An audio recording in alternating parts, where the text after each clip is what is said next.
The first hours. The man doesn't scream, he just bites. 3 seconds ago, you were tapping the steering wheel in a pharmacy drive-thru, half reading a text, bored out of your mind. Now the driver ahead of you is screaming through her open window. A hunched figure in a torn office shirt is bent over her doorframe. You can see the dark red smear on the white door panel from 6 meters back. You can see his teeth. You can see what they're doing. You sit there for exactly 2 seconds. You count them later. You don't know why. The wound is maybe 4 centimeters wide. You know this because you see it when she yanks her arm back, a raw, wet gap just below the elbow. She's hitting the horn. One long, flat blare. A paper prescription bag skips across the clean asphalt in the breeze. The sky is blue, completely, stupidly blue. Nobody comes out of the pharmacy. Nobody comes. You watch the figure lift its head. Its mouth is dark. Its eyes are wrong. Not angry, not frightened. Just open and empty, like a window with the lights off behind it. Your foot is still on the brake. You think someone official will arrive. A cop, a paramedic, someone whose job is exactly this. You think that right up until the woman's door swings fully open, and she falls half out of the car, and the figure goes down with her, and the horn stops. Then you think, drive.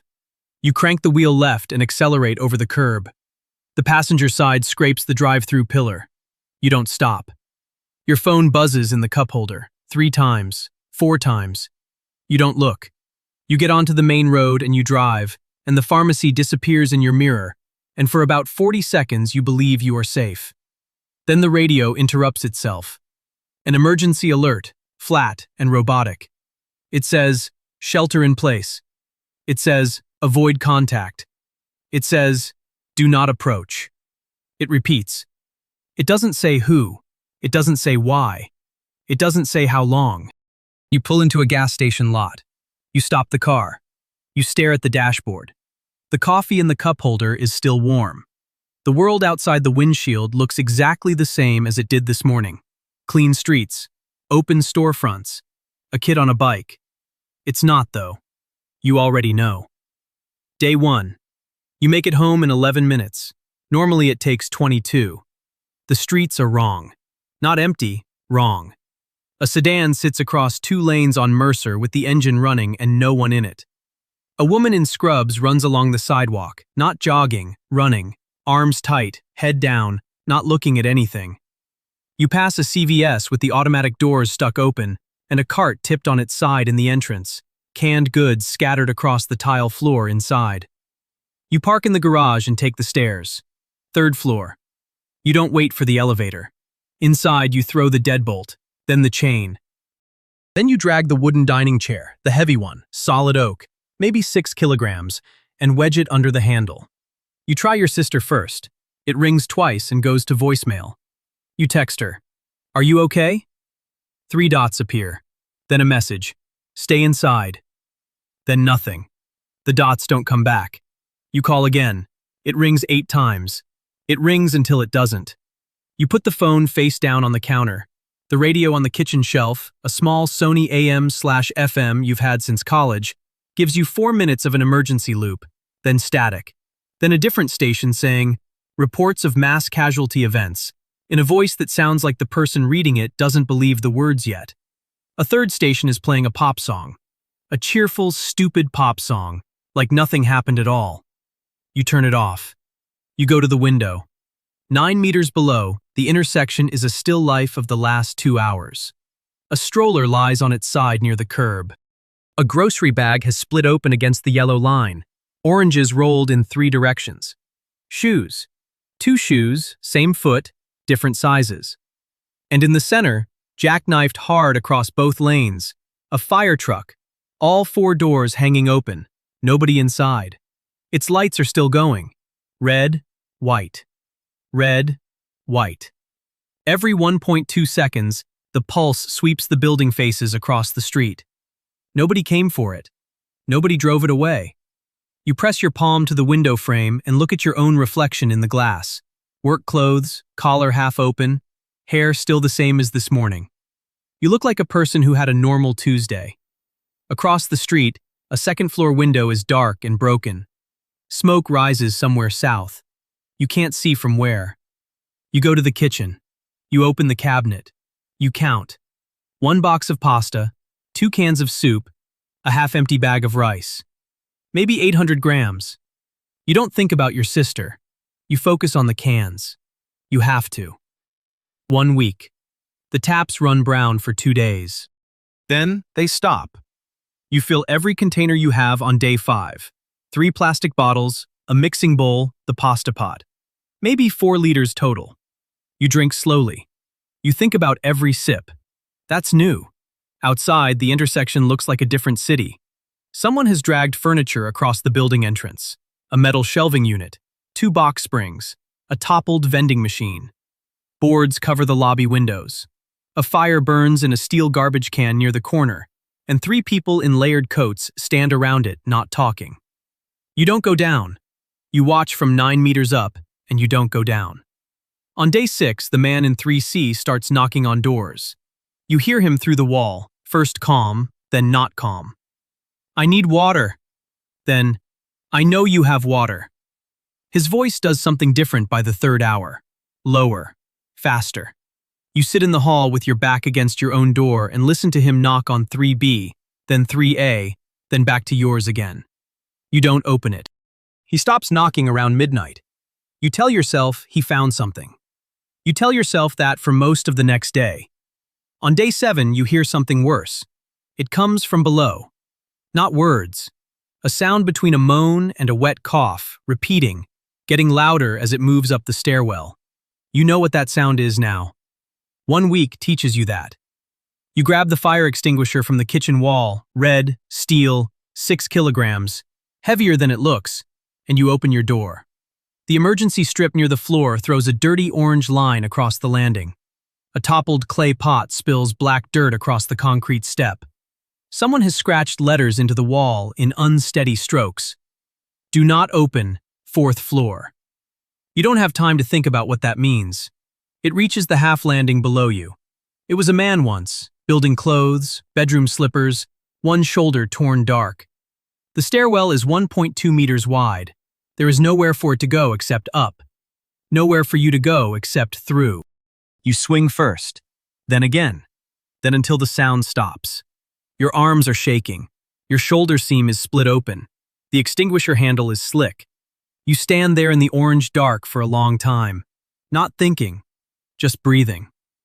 You used to be someone who called pest control rather than set a trap yourself. Not anymore. 1 month. The vote is 7-1. You are the one. Not because you want to stay, because 4C wants to stay. The woman who has been rationing her insulin since week 2, who hasn't said more than 12 words since the man in 3C went quiet. She votes to stay, and you vote with her. The others explain the numbers. 8 people. Maybe 11 liters of water left. The hardware warehouse is 40 meters by 80 meters of dry, lockable space. 2 kilometers north. 4 city blocks. She changes her vote at the end.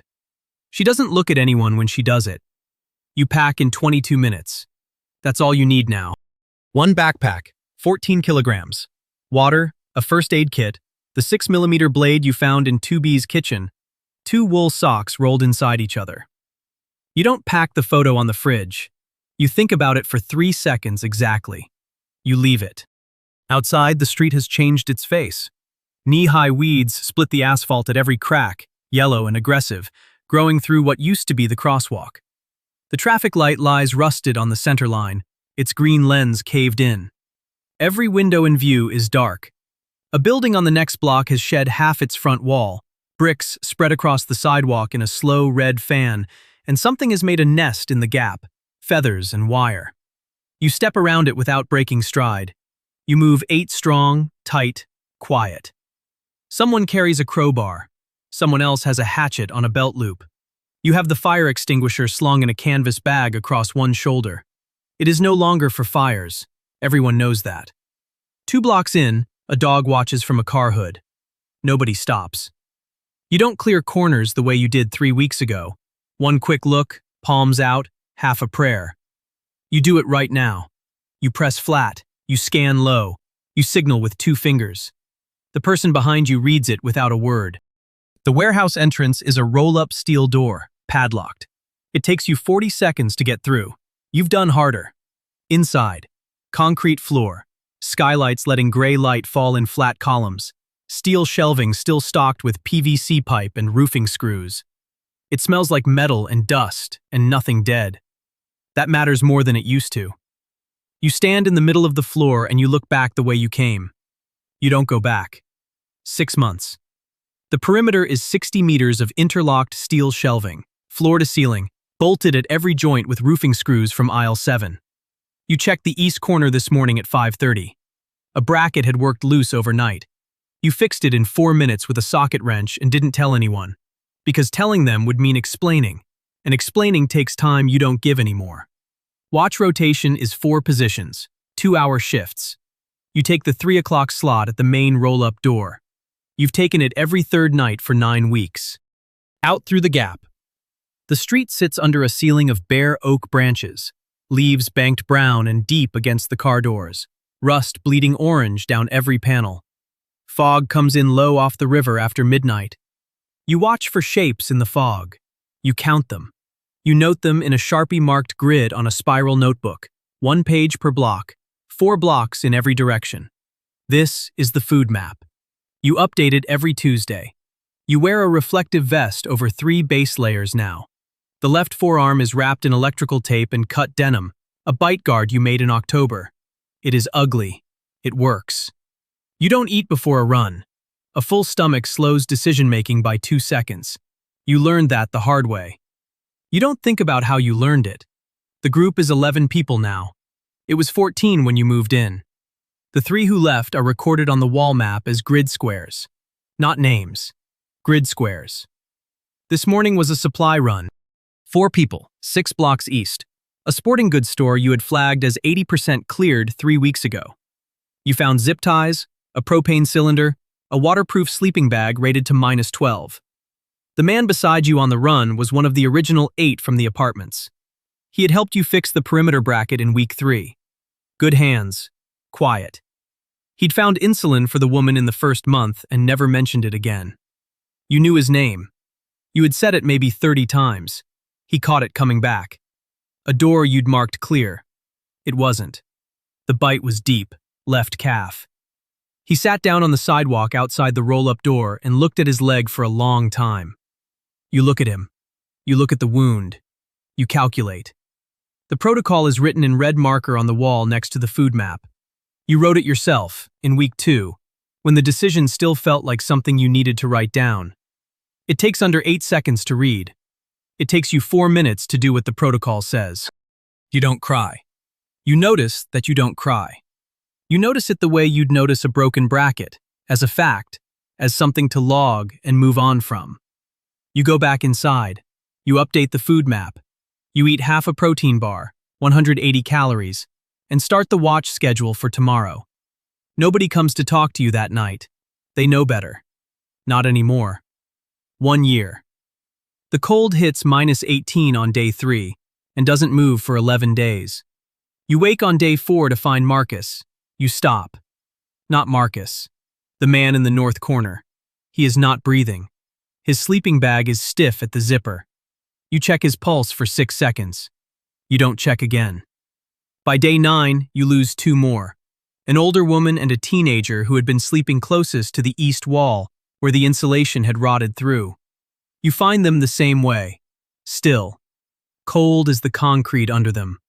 You wrap them in tarpaulin and move them to the loading dock because the ground outside is frozen too hard to dig. 3 gone in 9 days. The warehouse is 8 people now.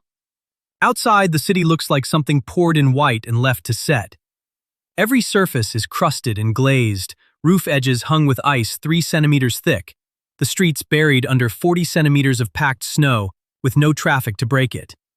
And the infected, they are still there. You see them from the high window.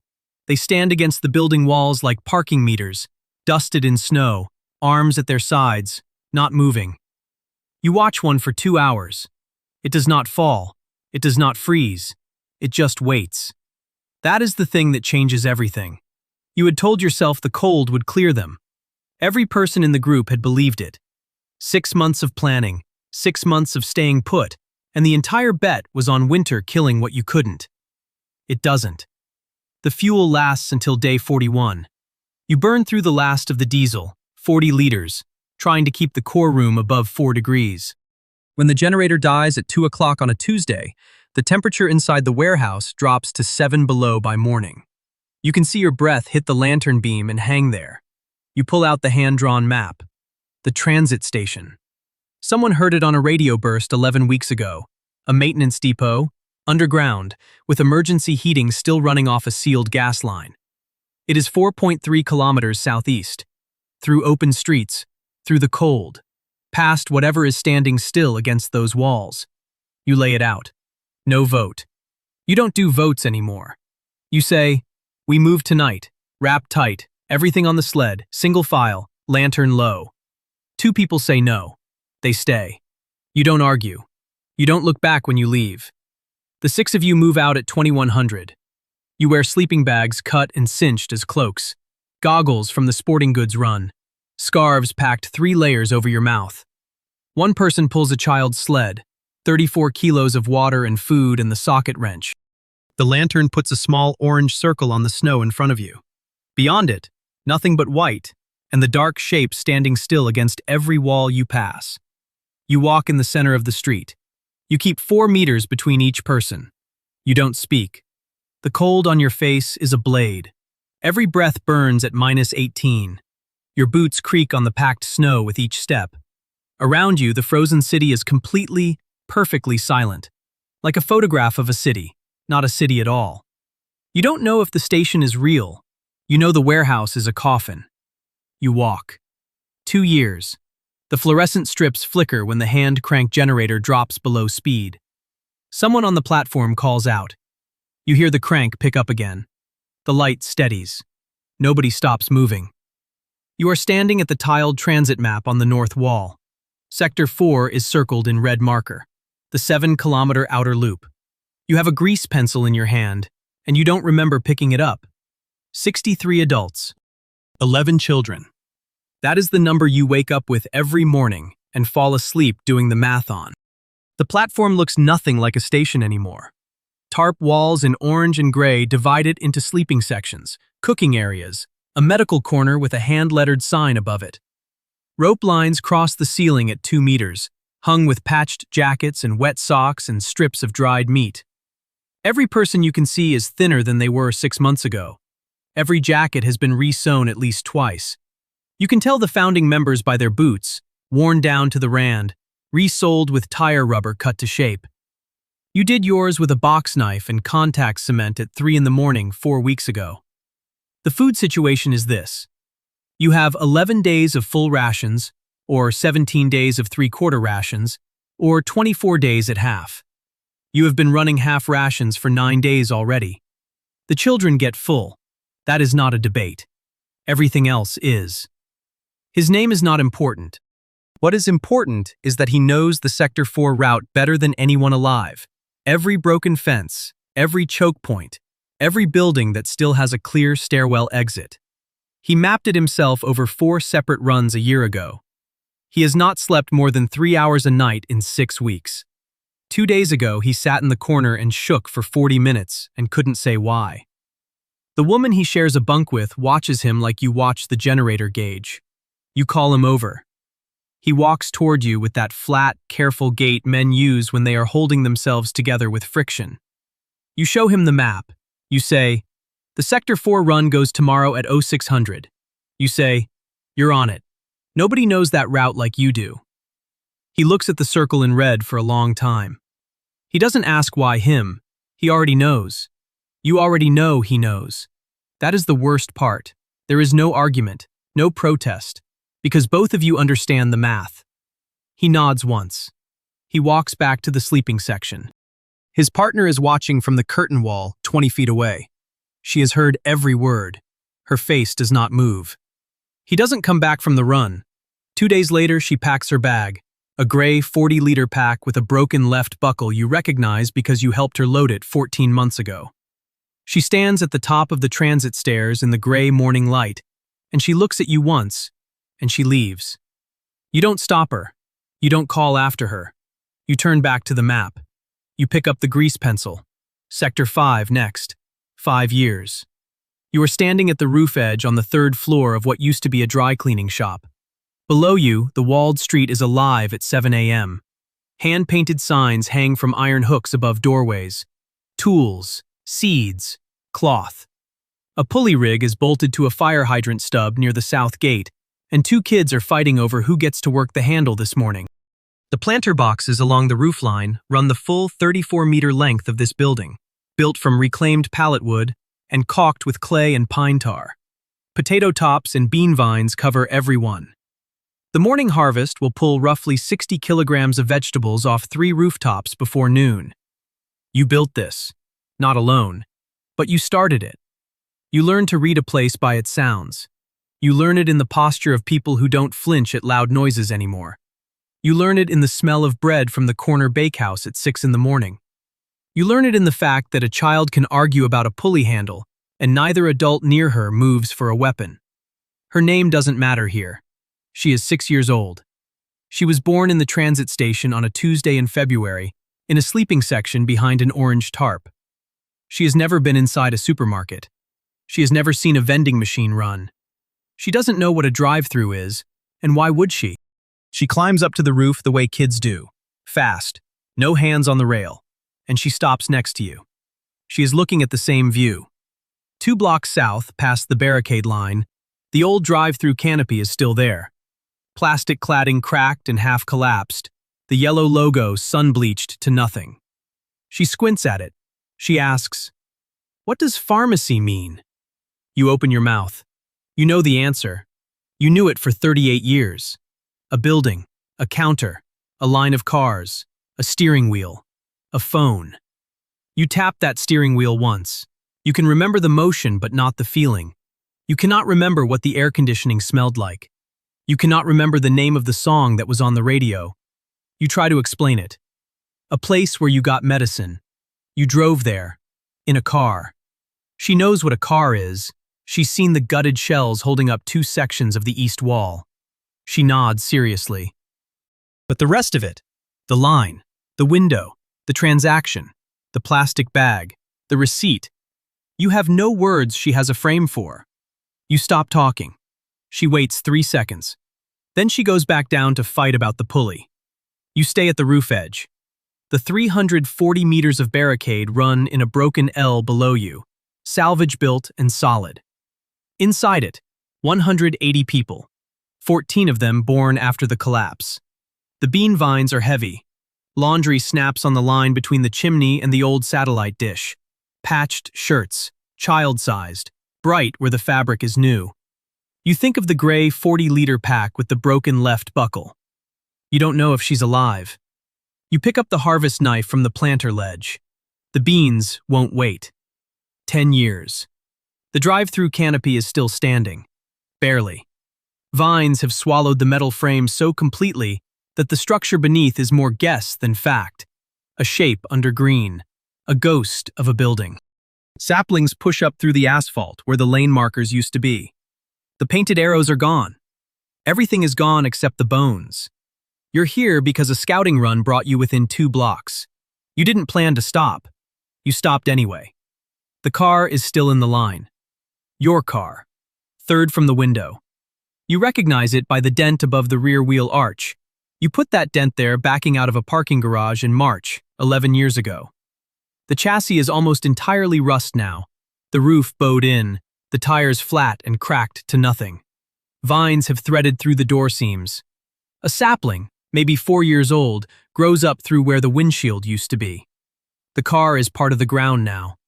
The ground is reclaiming everything on its own schedule. You pull the passenger door open. It takes both hands and a hard lean. The hinge screams. Under the seat. The paper bag is still there. You pick it up, and it nearly comes apart in your hands. The folds have gone brittle. The paper, the color of old teeth. The staple has rusted through and left 2 orange spots like small wounds. You open it anyway, slowly. The receipt inside is folded in thirds. The ink is nearly gone. You can make out the date at the top, the digits faint but readable if you tilt the paper toward the light. You already know what it says. You feel nothing. That's the thing.